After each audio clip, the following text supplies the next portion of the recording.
Naam, ebana ujambo na karibu sana mtazamaji Bongo Super Media. Hapa tumepata taarifa ambayo kimsingi ni taarifa ya majonzi kweli kweli kwa wadau wengi wapenzi wa filamu, lakini pia Watanzania wengi. Hakika hii ni taarifa ambayo inaumiza, lakini hakuna budi watu kuipokea. Taarifa kutoka huko nchini India zinaeleza ya kwamba muigizaji kutoka hapa nchini Tanzania anayefahamika kwa jina la Karen ama wengine humfahamu kwa jina la Hawa amefariki dunia akiwa huko nchini India katika matibabu.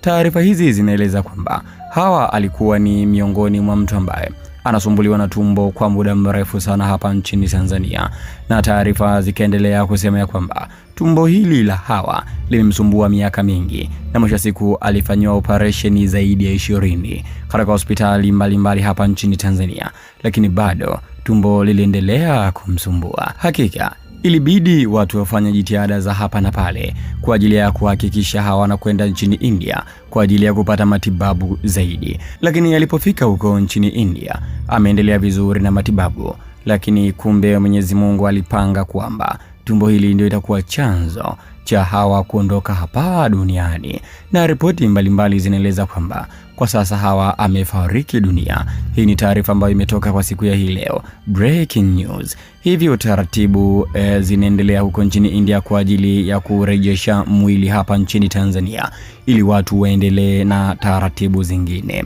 Hakika inaumiza sana. Dada huyu nimemfuatilia kwa muda mrefu sana katika mitandao mbalimbali ya kijamii akiweza kuelezea tumbo lake lilivyokuwa likimsumbua. Hakika alikuwa akiongea kwa uchungu na ameteswa na tumbo hili kwa muda mrefu sana.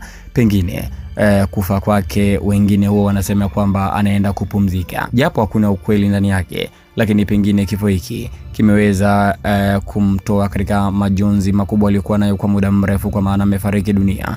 Unajua kuna wakati mtu unaumwa ugonjwa mpaka unaomba tu sasa ni bora ufe ili mambo mengine yaendelee. Hiki ndicho ambacho kimemkuta ndugu yetu. Mtazamaji Bongo Super Media, maoni yako ni yapi? Andika hapa katika sehemu ya comment.